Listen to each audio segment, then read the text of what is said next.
Siguro yung iba kasi ano eh, parang minsan hindi sa lyrics, minsan doon sa feel, yung vibe. Minsan nga, isang lyrics lang, ay isang word lang yung lyrics, pero paulit-ulit lang na gano'n yung tequila. Pero yung vibe niya kasi, yung melody niya, minsan yun yung nagpapagaang eh. Yes. Na, The tune itself.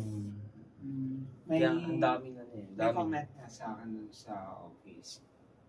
Kasi nakikita nila ulit ako na nag-gig with the band. Sabi nila, nagtatanong, sir, magkano bayad sa inyo? Sabi ko, wala kaming bayad. Kung pagkababayaran kami, hindi namin, kinakancel namin yung mga event na yan. Babayaran kami, gusto namin, kami yung nagbabayad. Yaman mo! Pero na nga tayo sa pamasahe pang gas. Pero honestly, sabi ko sa kanila, ito kasi yung idea sa akin. Nung nag-post ako, nung na-upload ko siya sa Spotify, may konti kang yabang. Bakit? Upload sa Spotify. Spotify. Not everyone may kanta sa Spotify. Yes. Kahit na live recording lang kami, kahit na hindi siya ganun kalinis. Pero, uy, banda ko. Hanapin mo na lang tornilyo. Actually, lahat na nakakausap ko, akala nila pagka nagsabi ko, once kasi, to everyone, naglalalamove po ako. So, yung mga nadideliveran ko minsan na nagsasabi ko, asmado kasi ako nanginginig. So, sabihin nila, gutom ka ba, sir? Hindi po. Ginudge ka nga. Bastos! Sino yun? Sino yun? Hindi ko naaway, syempre. Tawag ka ng ambulansya. Sa akin, yun yung way ko to... Ayan. Okay lang. Yun yung way ko to introduce na nagbabanda po ako eh. If you want, you could search sa Spotify, Tornilyo. So, hanggat hindi ko na ipapakita yung Spotify, ano namin, sa... Hindi ko alis.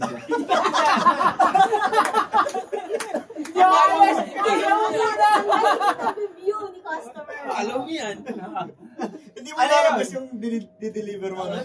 Teka lang, follow mo muna. Kailangan maipakita ko, kasi may one time musician din siya, nag-comment, nung pinakita ko, ay, totoo pala. Kasi akala ko joke-joke lang kanina nung binanggit na to.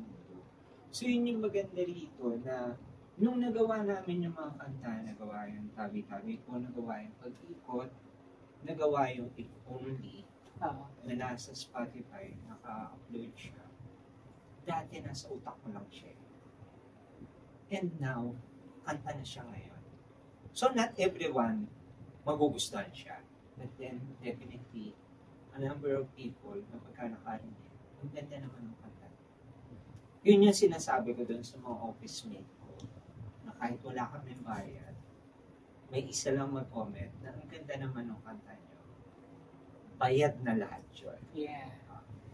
Nga pala, kuya, kasi isa din siya sa nagsusulat ng mga originals namin.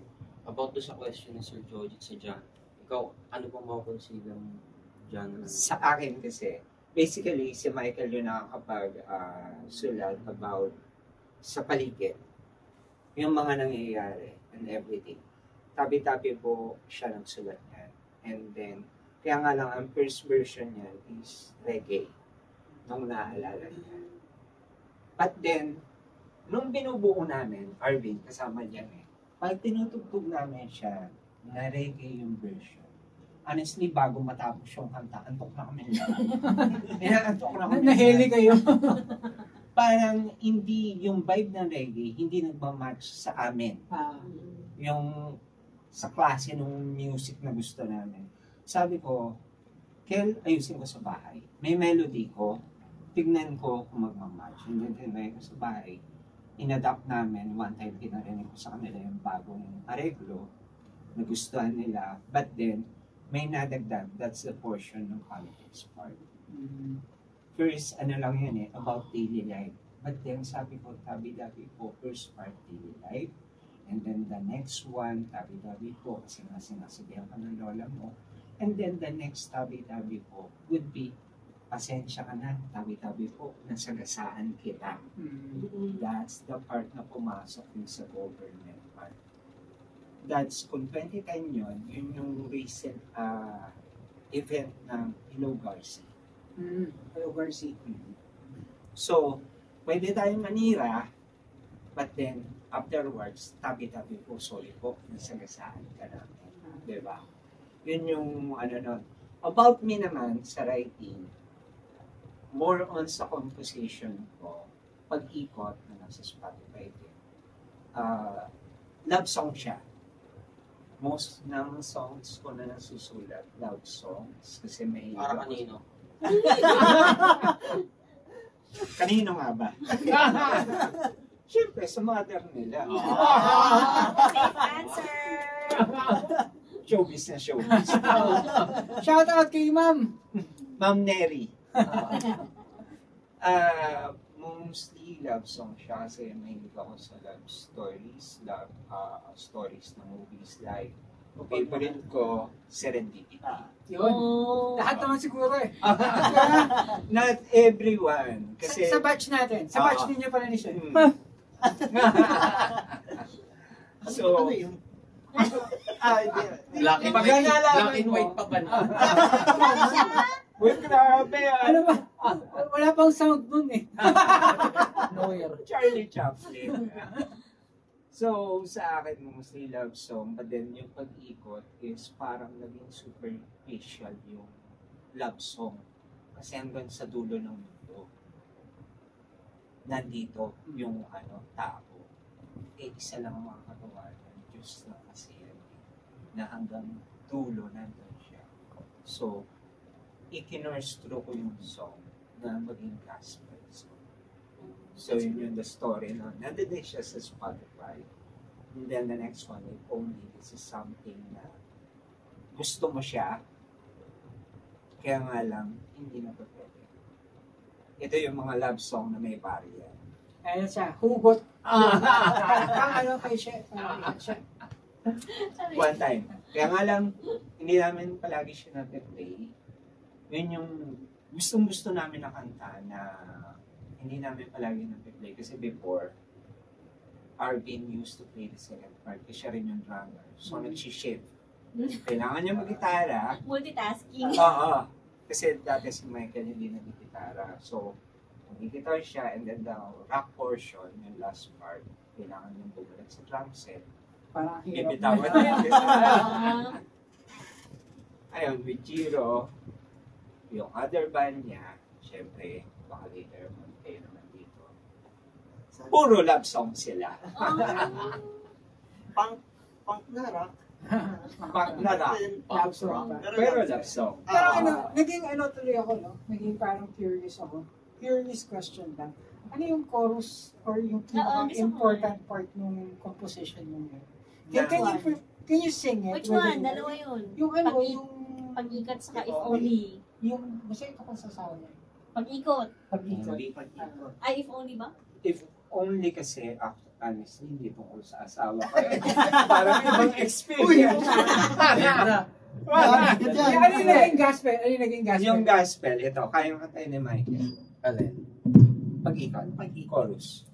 Parang ang sama ng tingin mo sa akin. Hindi ko. Parang nalaman, hindi pala tungkol sa asawa mo yun ah. Hindi ko, ano yung pag-ikot yung part ng chorus. Pwede ba yung gitara na ni Jiro? So may gitara mo. Galit ka niyan. Wala sa usapan to Stop mo muna, Kenneth. Stop mo muna. 1, 2, go.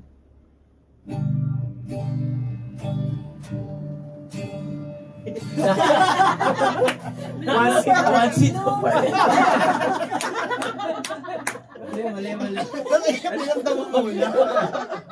Mali. Dali. Paano? Hindi kasi acoustic yung yung pag-iikot kaya ang hirap niyang...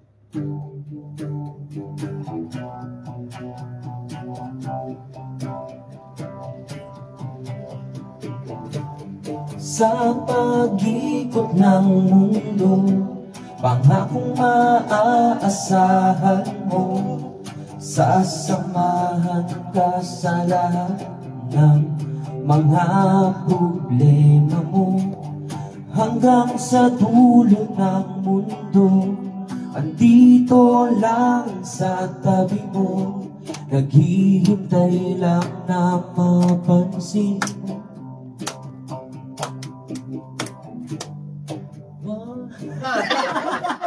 Natinalim mo na. Ang galing, ang ganda. Ang ganda ng message. Hanggang sa dulo ng mundo, kasi siya lang naman yun eh. Kaya nga yung last part, hanggang sa mapansin mo ko. Bakit? Some of us, sinasabi, nagsisimba araw-araw. Pero Hindi naman nasa ano eh. hindi naman talaga yung daily lives nila parang baliwala. Minsan nga pagkagaling mo ng simbahan, paglabas mo, wala ka na kagad dun sa Presence. focus mo na yung presence na nag-ano ka, inamin mo yung mali mo, humingi ka ng tulong sa mga naging problema mo. Pero paglabas mo ng simbahan, iba na kagad nasa isip mo. Tayo na sa kaya masarap kumain.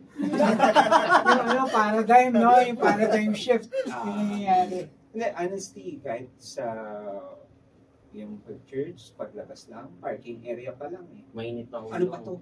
Nabangga ka, nasabi. Binarahan yung parking ko, yung mga tipong Ang daming tao, bumabangga Diba? sa'yo, mga ganun. So, ang hirap. Binutas yung gulong ng motor ko.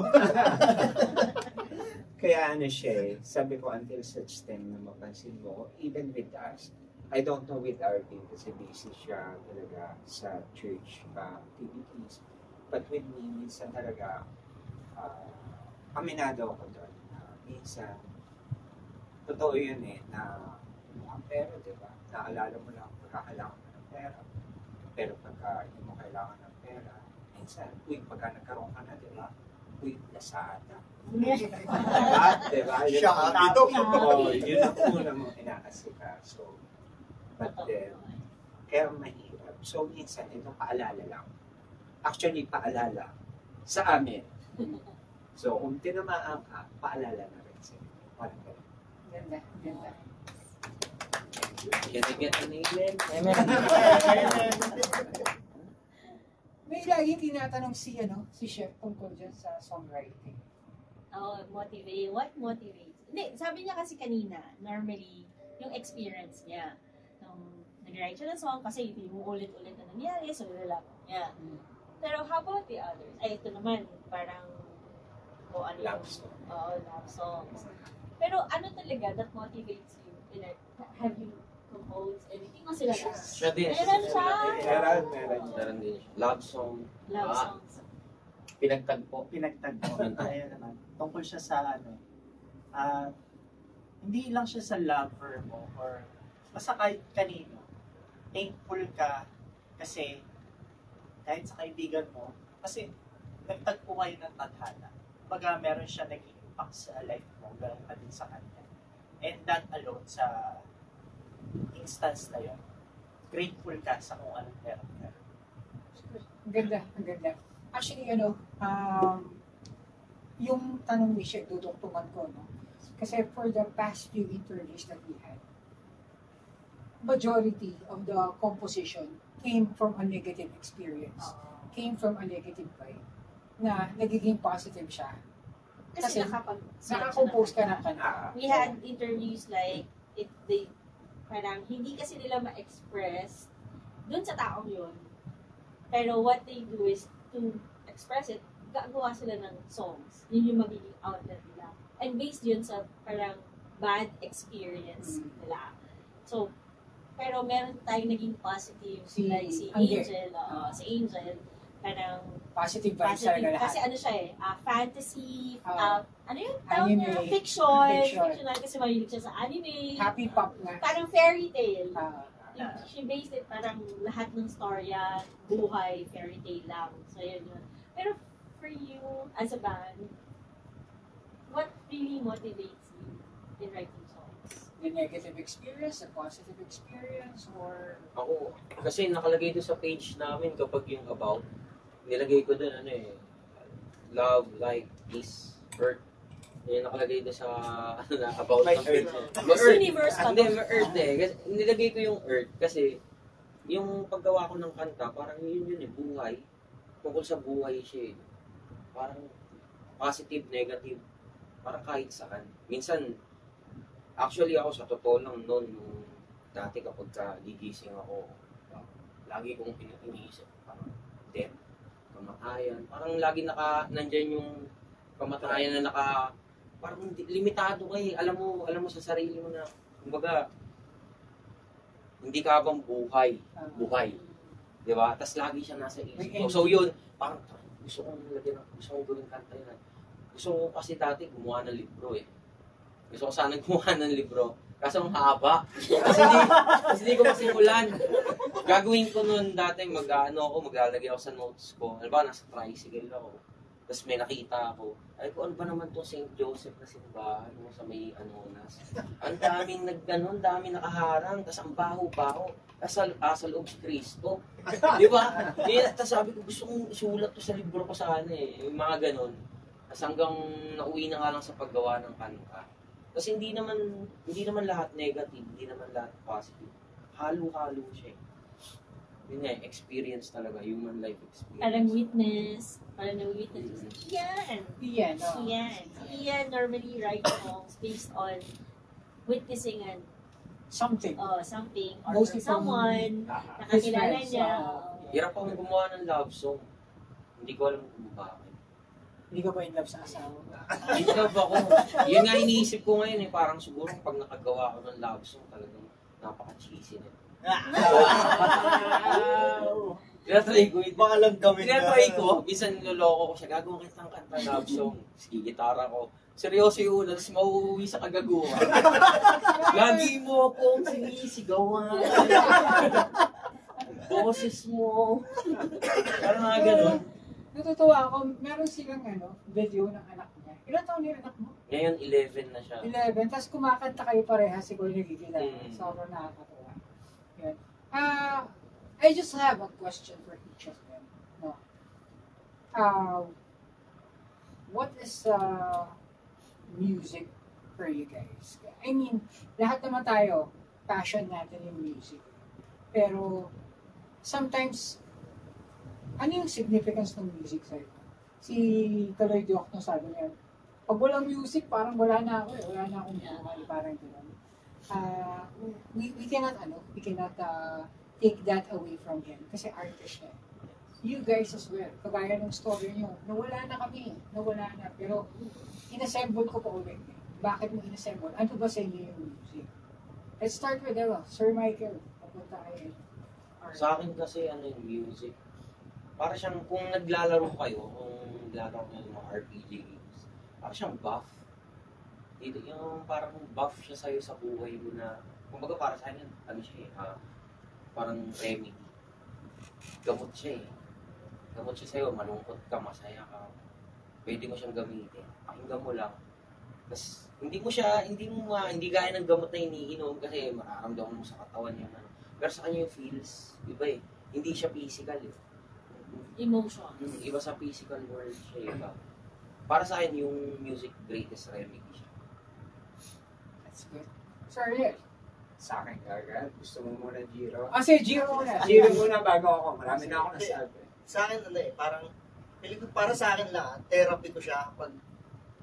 Depende sa mood ko eh. Pag galit ako, gusto kong makinig ng mabibigat na music. Rock. Mga ganun. Pag malungkot naman, love songs na, parang ganun lang. Parang kinokonekta ko lang siya sa emotions ko ng oras na yun. Tsaka, ayun, parang ganun lang. That's good. Actually, book ko nga Parang ganun lang sinabi ni Kaya. After pandemic, and then, actually, before pandemic, hindi lang siya na-highlight, no? Pero after pandemic, marami nag-suicide. Because of, mental issues. Hindi naman sila mentally retarded, pero, na-frustrate sila. Depression. Hindi nila alam kung saan nila ilalabas. So, nagpapakamatay sila. So, what Jiro said really counts. Diba? If you feel something, seatmates, if you feel something, ilabas nyo siya sa music. Have a good, outlet. No? Pero thank you. Ang ganda ng sinabi. Ilang beses na rin siya naligtas ng music na yan. Oh. Mm. And that's what Kaloy said. Yeah. Sure. Kumbaga, dito na, napagdudugtong na natin lahat. Hindi ko ma-resolve na natin problema ng mundo. Music lang. Pero, kung ano niya, may napanood kayong parang, yung kanta ng Queen ba yun? Parang, hindi, parang meron silang concert nun. Tapos wala pang tumutugtog, pero yung buong crowd kumakanta na. Parang, hindi. Wala pa yung banda. Ano yan? Parang fundraising concert. Live Tapos naka-line up si Queen. Pero bago tinawag si Queen, kinakanta na yung song Kumakanta na nila. yung buong crowd. Yung Parang nagsama-sama silang lahat. Grabe nag-connect sila dahil sa isang kanta. Ano kanta yun? Nakalimutan ko yun. Yun yung sinulat ni Stairway to Heaven. si Robert Boogers ng Queen, si Freddie Mercury. Freddie Mercury. Yun yung sinulat niya para doon sa nag-iisang babae. Ano yung Love of My Love of Life? My Yun, Love of My Life. Yun, Love of My Life. Yun, yun. Don't hurt. Kasi yun yung parang sinabi niyang, they are singing my song. Ilang beses ko pinanood yun. Sobrang ganda nun, sobrang kinilabutan Oo, ako dun eh. Exactly. Actually, yun yung tinatawag nilang magic. Magic. Ang dami nun. Yung sa Almost Famous, Tiny Dancer, di ba meron silang gano'n? Yung yung namatay si Nirvana, si Kurt Cobain. Ang raming banda doon sa stadium, that is 120 to 200 bands. Dito lahat ng drummer, dito lahat ng guitarist. Tapos kinanta lahat yung Smells Like Teen Spirit, which is, that is one of the famous song ni Kurt Cobain. Alam ba yung Smells Like Teen Spirit kung ano? It's a deodorant. Teen Spirit deodorant ata or cologne yun. Na parang nung college ka, pag naamoy sa'yo, iba ka. Sikat ka. Sikat ka. Kaya ginawa niyo yung song na Smells Like Teen Spirit. Teen Spirit ang tatak ng yun. Pero that is the magic of music. Sobrang bravo. Ang ganda nun. Ang ganda nung tama nun. No? Salamat. Kasi sometimes sa mga tulad nila, musicians or music artists, they feel peace of mind. Diba? May narinig? Hello? Sorry! Saka daw.